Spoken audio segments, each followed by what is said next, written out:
उत्तराखंड की बेटी जिनकी शादी 2010 में हैदराबाद में हुई आर्मी के एक कमांडिंग ऑफिसर के साथ, और उन्होंने मिसेस यूनिवर्स डाइवर्सिटी का खिताब जीता है 2022-23 का कोरिया में जाकर।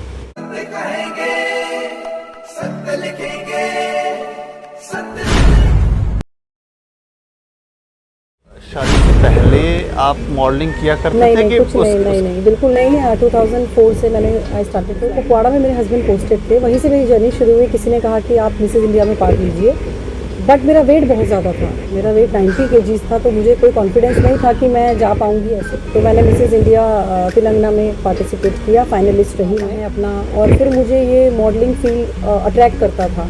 जैसे शूट हो गए, सडनली स्टार्ट हुआ ये पहले कभी हमारे जम्मू कश्मीर की ही हवा है जिन्होंने आपको बदल दिया। हाँ जी, बस बदल दिया। आर्मी का प्रोटोकॉल अलग तरह का होता है, आम जिंदगी में इस तरह का प्रोटोकॉल नहीं, रिएक्ट करना भी थोड़ा मुश्किल हो जाता है। तो इस एनवायरनमेंट में यहाँ से बाहर निकलना थोड़ा मुश्किल। जीतने के मकसद से मैं नहीं गई थी, मैं सिर्फ एंजॉय करने के मकसद से गई थी। और मुझे लगता है कि बहुत बड़ा प्लेटफॉर्म है, एंड अगर आपका मन करता है तो यू शुड ट्राई।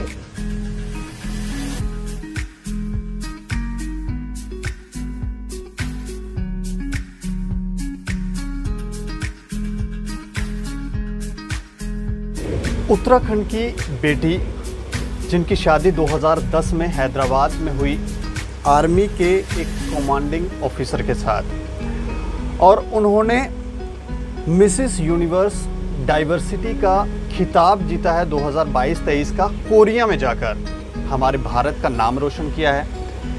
इसके अलावा इस समय उनके जो हस्बैंड हैं उनकी पोस्टिंग जम्मू में है, और उनसे हमें मिलने का सौभाग्य मिला है। नाम हम आपको बताएं, सुचिता जोशी, जो हमारे साथ बातचीत करने के लिए यहाँ पर मौजूद हैं। और एक प्राउड मोमेंट भी है कि इन्होंने हमारे देश का नाम रोशन किया है। कुछ तस्वीरें, कुछ पिक्चर्स भी हम साथ साथ में आपको डिस्प्ले पे दिखाएंगे। देखें आप किस तरह से इन्होंने कोरिया में जाकर मिसेस यूनिवर्स का खिताब जीता है। 110 पार्टिसिपेंट्स थी, फीमेल मॉडल्स थी। और बहुत मुश्किल होता है कि शादी के बाद जब आपके बच्चे हो जाएं तो उसके बाद आप इस तरह का खिताब जीतें, अपनी फिजिक को मेंटेन कर पाएं। मैम, आपका बहुत बहुत शुक्रिया, आपने हमें समय दिया। अच्छा, मैं जानना चाह रहा हूँ आपकी जर्नी के बारे में शुरू से, ताकि आप थोड़ा सा हमारे व्यूवर्स को बता दें कि किस तरह से आप इस फील्ड में, आपकी जर्नी कहाँ से शुरू हुई। हाँ जी, first of all I would like to thank you कि आप आए और आपने समय निकाला है मेरे इंटरव्यू के लिए।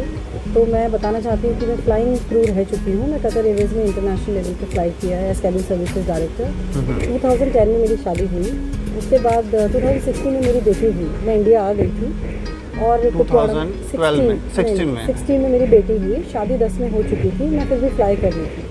फिर मैंने सोचा अब आ जाते हैं इंडिया, थोड़ा रहते हैं यहाँ पे। तो कुपवाड़ा में मेरे हस्बैंड पोस्टेड थे, वहीं से मेरी जर्नी शुरू हुई। किसी ने कहा कि आप मिसेज इंडिया में पार्ट लीजिए, बट मेरा वेट बहुत ज़्यादा था। मेरा वेट 90 kg था, तो मुझे कोई कॉन्फिडेंस नहीं था कि मैं जा पाऊँगी ऐसे। सबसे पहले तो मुझे मेरे वेट पे काम करना था, लेकिन उससे पहले सबसे बड़ी अच्छी बात हुई, मेरे हस्बैंड ने बहुत सपोर्ट किया। ये थॉट कब आया आपके दिमाग में कि वेट मुझे जो है वो कम करना है? मुझे ऐसा लगा कि ओवर वेट कैसे भी अच्छा नहीं है। It's not about only beauty pageant, it's about life में भी ओवर वेट होना ठीक नहीं है। और मेरी बेटी उसी टाइम हुई थी, तो मैं भी नेगलेक्ट कर रही थी। आई वॉज लाइक 48 से सीधे मैं 90 kg चली गई। तो मुझे लगा कि सबसे पहले तो मुझे अपना फिजिक ठीक करना है, अपना हेल्थ प्रॉब्लम जो नहीं आनी चाहिए फ्यूचर में। तो जब मेरा वेट कम हुआ, मुझे थोड़ा कॉन्फिडेंस आया। मेरे हस्बैंड ने कहा है कि आप क्या कर रहे हो, उस बारे में आपको जाना है, आप पार्ट ले लो, कर लो, देख लो। बस वही चलता रहा मेरे दिमाग में, and I took a step. तो मैंने मिसेज इंडिया तेलंगाना में पार्टिसिपेट किया, फाइनलिस्ट रही मैं। टॉप 10 में भी पहुंची मैं वहाँ पे। लेकिन कुछ था, रहे होगा कुछ कमियाँ रही होंगी जो जजेस को नहीं पसंद आई होंगी, but again I did not feel failure. I stood up. मैंने अपनी खुद की कंपनी खोली, लोगों को कोच किया, ग्रूम किया, स्टेट लेवल के पेजेंट किए। And then I am associated with dazzle, जो दिल्ली में है। उन्होंने ही मुझे रिकमेंड किया मिसेज यूनिवर्स के लिए। वो मुझे देख रहे थे 3 साल तक मेरी जर्नी, उन्हें लगा होगा कि शायद ये कर सकती हैं। And because of him and his wife Tabassum Haque, they recommended me to go to Mrs Universe directly. और इसमें डायरेक्ट जा सकते हैं, आपको स्टेट लेवल या नेशनल लेवल की ज़रूरत नहीं है। जी, तो शादी से पहले आप मॉडलिंग किया करते नहीं थे नहीं कि कुछ नहीं नहीं नहीं बिल्कुल नहीं। 2004 से मैंने आई स्टार्टेड फ्लाइंग, तो मॉडलिंग का तो कुछ बनता ही नहीं है। 2016 तक मैं फ्लाई कर रही थी, तो कभी सोचा नहीं इस बारे में। ऑफ़र बहुत मिले फ्लाइंग में, इंटरनेशनल फ्लाइंग में लोगों ने बहुत बोला कि आप फ्लाई छोड़ दीजिए, आप मॉडलिंग में आ जाइए। तब भी मुझे लगता था बिकॉज मैं I was not never too girly, मैं बहुत गर्ली नहीं थी, मैं आज भी टॉम बॉय हूँ, तो मेरा कभी उस तरफ नहीं गया ध्यान। लेकिन जब मैं आई और मैंने इसमें स्टेपिंग किया तो फिर मुझे लगा कि ठीक है, आई एम इंजॉइंग। और सबसे अच्छी बात है कि आपको जो अच्छा लगता है, जो काम आप इंजॉय करते हैं, मुझे लगता है वो करना चाहिए। लेकिन शादी से पहले जब आप फील्ड में नहीं थे तो फिर अचानक कैसे अच्छा लगने लगा ये काम? पता नहीं, ये नहीं पता, मे बी आप इसको डेस्टिनी बोल सकते हैं, या फिर बहुत बड़ी बात है एक नौकरी करना और एक रैंप वॉक करना, मुझे लगता है। तो मुझे लगा कि मुझे डर निकालना है अपना, और फिर मुझे ये मॉडलिंग फील्ड अट्रैक्ट करता था। जैसे शूट हो गए, सडनली स्टार्ट हुआ ये पहले कभी नहीं था। 2016 से शुरू हुआ ये सब, बस उसके बाद फिर मैं नहीं रुकी। कुपवारा में थी? हाँ जी, वैसे कुपवाड़ा की हवा से थोड़ी सी ये मतलब हमारे जम्मू कश्मीर की ही हवा है हाँ जी, जिन्होंने आपको बदल दिया। हाँ जी, बस बदल दिया। तो इसके अलावा आपकी छोटी बच्ची है, हाँ जी, तो वो किस तरह से फिर मैनेज हुआ? मेरे और जब आप बच्चे- वहाँ पर गए कोरिया में, तो अपनी बच्ची को पति आपके साथ थे, फैमिली साथ थी, किस तरह से? नहीं कोई साथ नहीं था। इन्होंने ये पहले पिछले साल डिसाइड हो गया था कि मैं जाऊंगी, क्योंकि मुझे जो टाइटल मिला था Mrs Universe West Pacific Universe का टाइटल मिला था, और ये इवेंट लास्ट ईयर होना था। जी। तो ये हो नहीं पाया कोविड की वजह से। डर था मुझे कि इतना छोटा बच्चा मैं कैसे छोड़ूंगी, लेकिन कॉन्फिडेंस था मेरे परिवार का, मेरे इन लॉज, वो बस उनके साथ ही रहते हैं ज़्यादातर टाइम मेरे बच्चे, तो उन्होंने ही मुझे पुश किया कि तुम्हें जाना चाहिए एंड जाओ, तभी पता चलेगा बच्चे कैसे रहते हैं। तो बस मेरा बेटा अभी 2 years 4 months का है, बेटी 5.5 साल की है, 5 साढ़े 5। लेकिन मैं चली गई, बस उन्हीं के भरोसे गई, और वहाँ कोई टेंशन नहीं था। मैंने इन्जॉय किया, जीतने के मकसद से मैं नहीं गई थी, मैं सिर्फ इन्जॉय करने के मकसद से गई थी। और मुझे लगता है कि बहुत बड़ा प्लेटफॉर्म है, एंड अगर आपका मन करता है तो यू शुड ट्राई। घबराहट नहीं हुई? बिल्कुल नहीं। 110 पार्टिसिपेट थे नहीं। और अलग अलग कंट्री से थी, और वो शायद मॉडल्स। हाँ जी, मॉडल्स हैं, काफ़ी थे, और मैं मेंटली प्रिपेयर थी कि मैं जीतने नहीं जा रही हूँ, मैं एक्सपीरियंस लेने जा रही हूँ, मैं एंजॉय लेने जा रही हूँ। और मुझे पता था कि ये आने के बाद मेरे लिए एक सीख है महिलाओं के लिए कि आपको घबराना नहीं है किसी चीज़ से। अगर आपके मन में 5% भी लगता है कि आपको रैंप वॉक करना चाहिए, एंड रैंप वॉक में you should dress up in a different way, मतलब जैसा आप ड्रेसअप रहते हो वैसे नहीं होता है, वो आपको ग्रूमिंग देते हैं, क्लासेस देते हैं। तो ये शायद मेरे ख्याल से मेरे लिए बहुत बड़ा एसेट था, and I enjoyed completely. Army का प्रोटोकॉल अलग तरह का होता है, आम जिंदगी में इस तरह का प्रोटोकॉल नहीं होता। जब हम यहाँ पर आ रहे थे तो हमने उनका व्यवहार देखा, हाँ जी, इतने सारे सैनिक हमारे साथ चल रहे हैं, हम तो सोच रहे थे कि हम थोड़ा सा इधर उधर कैसे रिएक्ट करना भी थोड़ा मुश्किल हो जाता। तो इस इन्वायरमेंट में यहाँ से बाहर निकलना थोड़ा मुश्किल लगा? हाँ जी, थोड़ा एक्चुअली पहले मैं रही नहीं अपने हस्बैंड के साथ, पिछले साल ही मैंने इनको ज्वाइन किया। जैसा कि मैं अपने इन लॉज के साथ ज़्यादा रहती थी, हस्बैंड की पोस्टिंग फील्ड आती है, तो मैंने कभी ज्वाइन नहीं किया उन्हें। मुझे लगा बच्चों को भी एक इन्वायरमेंट चाहिए फैमिली का, मैं अकेले नहीं दे सकती, वो मेरे इन लॉज दे सकते हैं। अभी जब पिछले साल से कोविड की वजह से हम लोग साथ में हैं, तो आर्मी में मैंने ये चीज़ काफ़ी देखी है कि लेडीज़ अपने उससे निकलती नहीं है बाहर। एक इन्वायरमेंट आपका एक सेट हो जाता है कि आपको यही करना है, आपको बस यही रहना है। तो ये भी मैं एक्चुअली मैसेज देना चाहती थी सबको, और मैं चाहती हूँ कि आप इस चीज़ से निकलो, सेल्फ इंडिपेंडेंट बनो। और ये मेरा सबसे, मैं इसलिए भी बहुत खुश थी, being a senior officers wife, बहुत रिस्पॉन्सिबिलिटी है। मैं चाहती थी कि जब आप जूनियर होते हो या मैसेज नहीं पहुंचता आपका, but being a senior lady I want to pass this message to everyone कि आप जो करना चाहते हो, जिस भी एज में करना चाहते हो, आप करो, और आप जैसे हो, you are very beautiful, you are very pretty, you should have the confidence. बचपन किस तरह का रहा आपका? बचपन भी काफ़ी अच्छा था, हम लोग जॉइंट फैमिली में थे, और कोटद्वार एक छोटी सी जगह है, बहुत कुछ सीखने को वहाँ भी मिला, लेकिन वो कहते हैं तब समझ में नहीं आता, लेकिन वो एक्सपीरियंस मेरा आज यहाँ काम आ रहा है मेरी लाइफ में। मेरे पेरेंट्स ने जो मुझे सीख दी वो काम आई है। वो कहते हैं कि अपना ससुराल देखो, अपना परिवार देखो, और जो करना है करो। वहाँ से भी कभी मुझे कोई पाबंदी नहीं हुई कि आप ये नहीं करना है, आपको बच्चे देखने हैं, प्रेशर नहीं था मुझे कोई मेरे मायके से, और ससुराल से तो बिल्कुल भी नहीं था। तो उनकी जो सीख थी वही आज काम आई। आपकी फ्रेंड्स अभी आपको देखती होंगी, आप इस मुकाम पर पहुँचे हैं, तो वो बातचीत होती है? ऑफ कोर्स बहुत होती है। वो एक देखना चाहते हैं कि वो मुझे कहते हैं कि they knew something I have, कहते हैं ना आपको अपना नहीं पता होता, तो मुझे नहीं पता था ऐसा कुछ, लेकिन आज वो मुझे बोलते हैं कि तेरे अंदर लगन थी, चाहत थी, और पीछे मुड़ के मैंने कभी नहीं देखा। ऐसा नहीं है मेरे साथ काफ़ी कुछ हुआ नहीं या आपकी लाइफ की जर्नी में फेलियर्स बहुत आए, ऐसा नहीं है। संघर्ष आप बोल सकते हैं, मैंने बहुत किया है।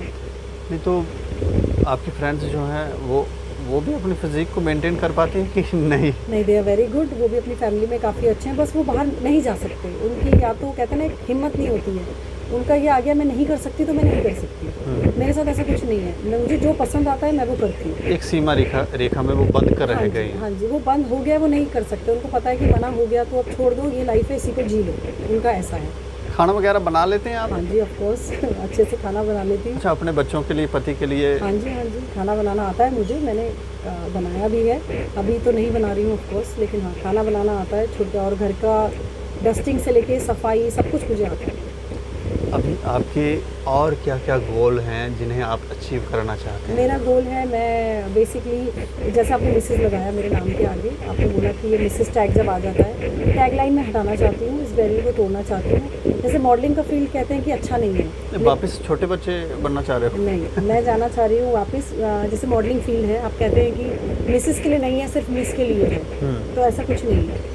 मैं वो तोड़ना चाहती हूँ बैरियर थोड़ा, कि नहीं, आप कुछ, आपको अगर लगन है, आप अपने पे काम कर सकते हो and you can present your self, तो आप कुछ भी कर सकते हो। तो अभी मेरा यही है कि शूट, जो ब्राइडल शूट होते हैं, अपने एथनिक शूट्स होते हैं, या छोटे मोटे वीडियोज़ होते हैं, एल्बम्स हैं, एंड कोचिंग मैं करना चाहती हूँ। डेफिनेटली लोगों को कोच करना चाहती हूँ कि जो वो करना चाहते हैं वो करें। बेसिकली मैं चाहती हूँ कि लेडीज़ डिप्रेशन में ना जाएँ, बिज़ी रहें। डिप्रेशन का कारण तो होता होगा? हाँ जी, डिप्रेशन का कारण होता है कि आप दूसरों को देख के कंपैरिजन, फर्स्ट ऑफ ऑल आपको कंपैरिजन नहीं करना है। आप जैसे हो आप अच्छे हो। अगर आप एक हाउसवाइफ से बड़ा मेरे ख्याल से कोई काम है नहीं इस दुनिया में। मैं, जबकि हाउसवाइफ मेरे आसपास रही नहीं कभी, ना मेरी नानी, ना मेरी मम्मी, ना मेरी मदर इन लॉ, मतलब जितनी लेडीज़ मेरे आसपास हैं मैंने हमेशा उन्हें इंडिपेंडेंट देखा है और घर का काम संभालते हुए भी देखा है। मेरी मम्मी ने, मेरी मदर इन लॉ ने बच्चों को खाना भी खिलाया और नौकरी भी की, तो वही मुझे भी कंटिन्यू करना है। जो क्षमता हम औरतों में देख पाते हैं, अगर उसे ग्रूम किया जाए तो वो बहुत बेहतर कर सकती हैं, लेकिन उनको ऐसा नहीं लगता कि दबा के रखा जाता है कि आप ये नहीं कर सकती, आप बाहर नहीं जाएंगी, आप ऐसा करेंगी? नहीं, ऐसा मुझे नहीं लगता। ऐसा मुझे आजकल की जनरेशन को मैं यही मैसेज देना चाहती हूँ कि दबाना, किसी के प्रेशर में आना, ये सब बातें नहीं होती। आजकल मेरे ख्याल से इन लॉज भी सब, कहीं हो सकता है कोई नहीं समझता हो, लेकिन देयर इज़ अ वे। अगर आपको एक काम की परमिशन नहीं है तो किसी दूसरे काम की मिल रही होगी। अभी मेरी इच्छा जैसे रैंप वॉक की है, मॉडलिंग की है, इसके अलावा दूसरी भी होगी। कोई एक गोल लेके अभी नहीं चल रहे हैं। और क्या क्या इच्छा है? नहीं, मतलब अपना इंडिपेंडेंट बेसिकली। तो इंडिपेंडेंट आप बहुत फील्ड में हो सकते हो। आप बिज़नेस शुरू कर सकते हो, आप लोगों को ग्रूम कर सकते हो, अपना कोचिंग सेंटर खोल सकते हो। अगर आपका मॉडलिंग फील्ड नहीं मिलती है तो काफ़ी चीज़ें हैं। मुझे ऐसा लगता है कि अभी जितना मैं देखा है मैंने लेडीज़ को और जितना परखा है मैंने, वो सिर्फ इतना है कि अगर आपको करना है तो करना है। मिसेस यूनिवर्स के टाइटल के पीछे किसका आप हाथ मानते हैं? अपने हस्बैंड का या फिर कोई और है? पहले तो डायरेक्टर है मेरे डेफिनेटली, जो दिल्ली में बैठे हैं इस टाइम, डैज़ल डायरेक्टर दोनों, मिस्टर सुबोध जैन, तबस्सुम है, जिन्होंने मुझे पुश किया। फर्स्ट वहीं से आया, कहते हैं ना चिंगारी सी होती है वो वहीं से आती है। फिर उसके बाद मेरे हस्बैंड पे गई है, then husband pushed me and my in laws. तो उन्होंने ही मुझे कॉन्फिडेंस दिया। कोई महिलाओं के लिए, लड़कियों के लिए कुछ संदेश देना चाहते हैं? मेरा संदेश एक ही है कि फेलियर जो है वो एक्सेप्ट नहीं करना है। आपको अगर फेल हो जाते हैं तो फिर करना है, जितनी बार फेल होते हैं उतनी बार करना है। देखो, मकड़ी की कहानी थी शायद, मेरे ख्याल से हम सब ने पढ़ी है ना, बस आई ऑलवेज फॉलो दैट। एक डाउन टू अर्थ रहना बहुत बहुत ज़रूरी है। जैसे मैंने बताया कि मेरी मम्मी कहती है कि पेड़ जितना ऊंचा होता है उतना झुकता है, तो डाउन टू अर्थ बहुत ज़्यादा ज़रूरी है। एंड लोगों को, एक लेडीज़ को ये भी दिक्कत है इंग्लिश की, उन्हें लगता है कि हमें इंग्लिश नहीं आती है तो हम इस फील्ड में कैसे आगे बढ़े। कपिल शर्मा को सब जानते हैं एंड वी फील प्राउड कि वो इंडियन है और हमारा भारतीय है। हाँ। मुझे ऐसा लगता है कि अपनी लैंग्वेज पे सबको प्राउड फील करना चाहिए। English is not very important. हाँ, पढ़ना वगैरह थोड़ा वो होमवर्क के साथ आपको आ जाता है। And just confidence and failure, that's all. I will say कि जस्ट कीप अ साइड। शुक्रिया हमसे बातचीत थैंक यू करने सो के लिए। Much, thanks a lot. हम ये कहेंगे कि मेहनत और लगन जिस शख्स में है वो जो चाहे अचीव कर सकता है। काफ़ी मुश्किल होता है शादी के बाद इस तरह के टाइटल जीतना, और मिसेस सुचिता जोशी जी ने ये करके दिखाया है। ज़रूर आप कमेंट बॉक्स में अपनी राय ज़रूर रखें, अप्रिशिएट भी करें, और जो चाहते हैं जीवन में कुछ करना तो वो ज़रूर उस पथ पर आगे भी बढ़ें। और इस खबर के ऊपर अपनी राय ज़रूर रखें और देखते रहें दैनिक सवेरा समाचार। मुझे और मेरे सहयोगी को दें इजाज़त। नमस्कार।